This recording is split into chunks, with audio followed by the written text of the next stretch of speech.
Hello and welcome to my channel. I'm continuing this series of videos on landscape in colored pencil, and in this one I'm going to show you how to draw trees in winter. Let's have a look. I'm going to draw two trees this time, and the first one is going to be a coniferous tree. I'm going to start with a white colored pencil to draw a little bit of the ground under it. It's going to be covered with snow, of course, and then I'm going to do a little bit of the sky using a sky blue colored pencil, and after that I'm going to get to the tree. As for the materials, again I'm using Faber-Castell colored pencils on a toned Fabriano paper primed with some clear gesso, so that we would have a little bit more texture, so that the layering would be easier. So I added a little bit of this sky blue and a touch of light phthalo blue to the sky.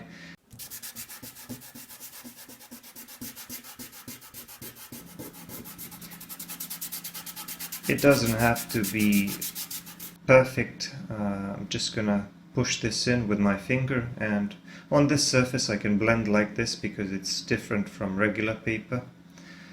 It's better to use sanded papers when you're working in colored pencil, in my opinion.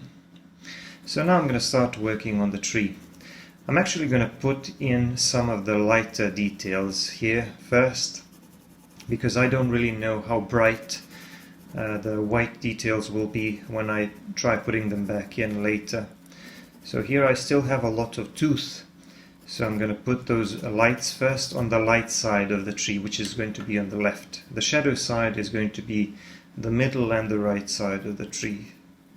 So I want the left side to be catching a little bit of light. That's why I put in some of those lighter details. Of course, this coniferous tree is covered with a bit of snow, and those branches which caught on snow will be a bit lighter, and they will be much lighter on the left side, the light side, and they will be considerably darker on the right side, and even the snow on the right side will be darker. It will be a little bit more grayish rather than actual white, because when something is in the shadow, obviously you need to use less value there.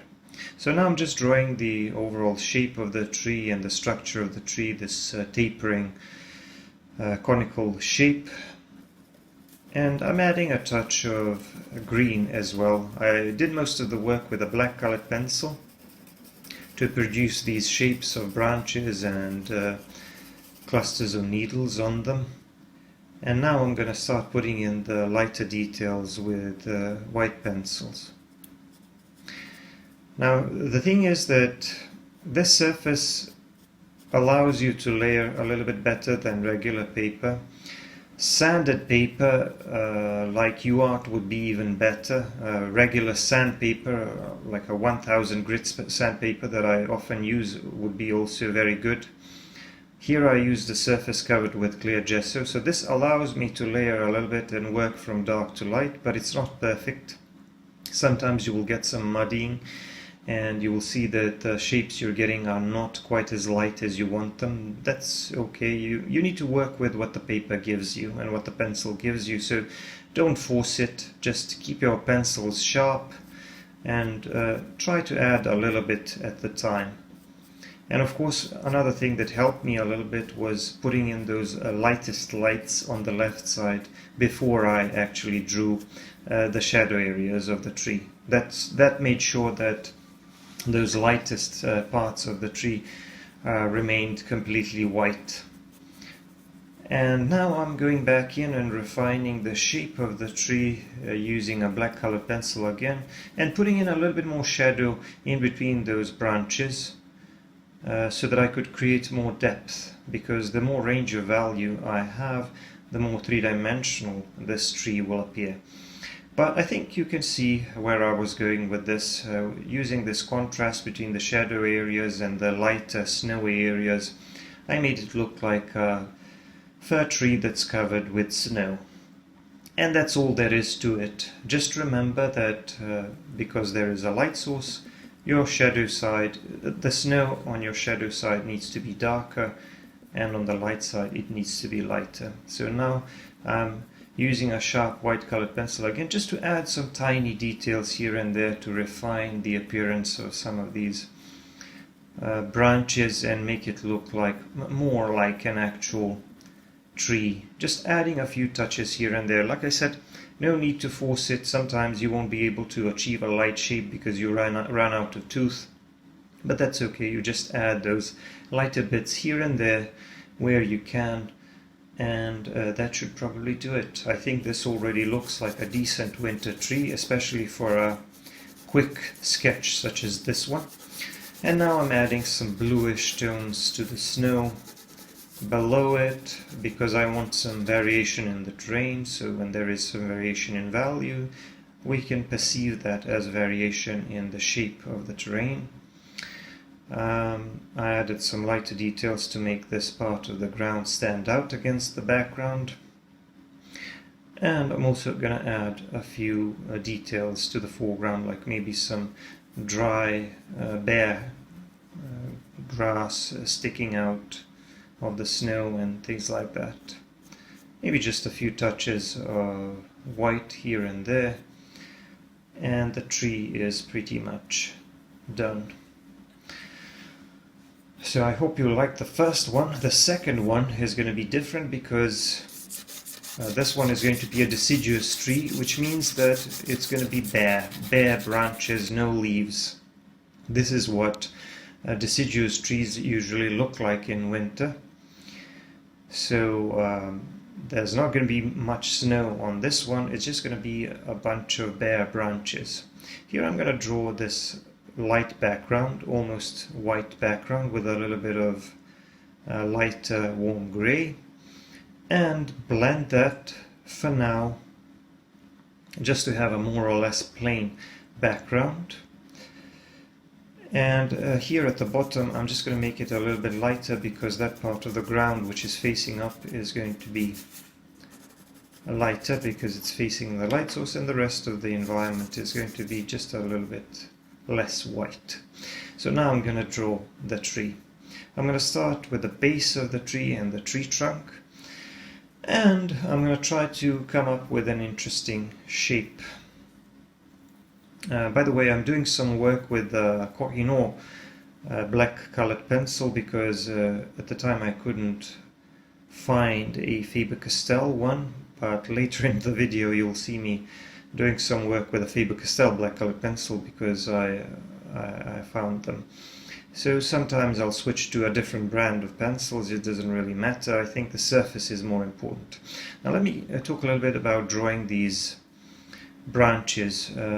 There are a couple of tricks to make them look realistic. You want to make your hand wiggle a little bit so that you could create these irregular looking shapes. And another very important thing is to try to make those branches taper as they grow out, basically to make them thinner at the ends and thicker near the part where they join another larger branch. And in order to do this, I first draw a single shape by wiggling my hand and changing the direction unpredictably, and then I go back over the other part which is closer to the branch that it is growing out of. I go over it one more time to make it thicker, and that way I create that tapering look, which is very important because if you don't make them look taper, they won't look very natural or realistic at all.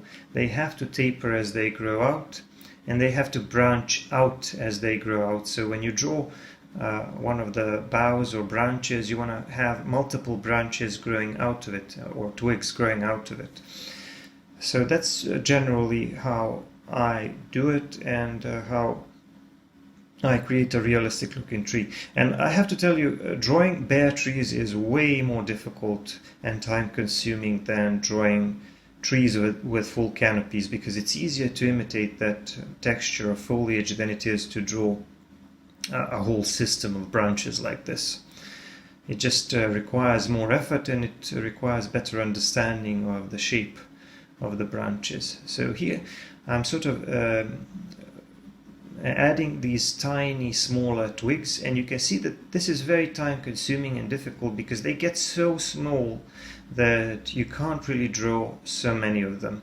So I'm going to show you a nice little trick that you can do to create a more realistic looking tree. What you want to do is drag your pencil like this.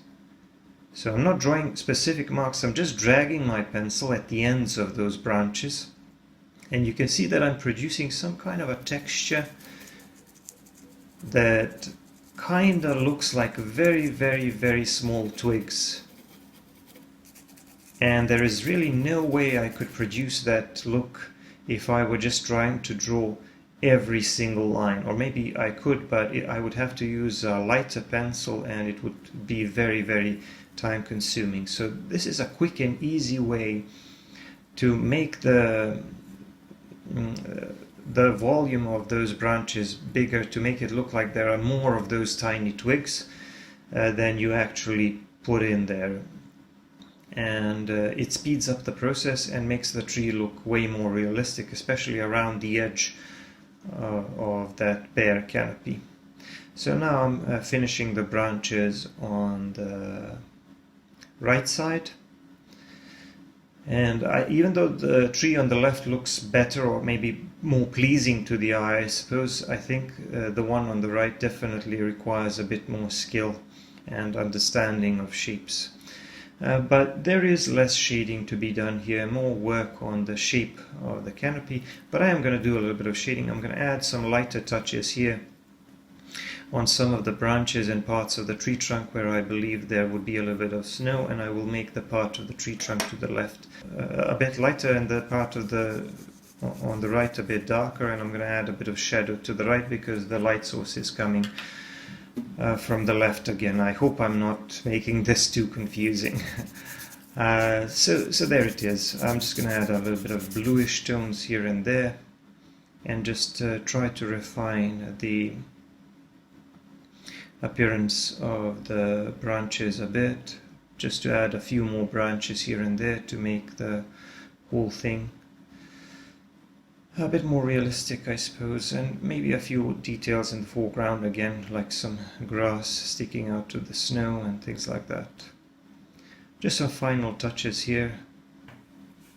I switched to a black, a Polychromos black color pencil here because I found it, and it's pretty much the same thing. I'm just drawing some of these smaller, finer branches and making sure that the ones that are closer to the tree trunk are a little bit thicker, and that these shapes are better connected and that they make a bit more sense.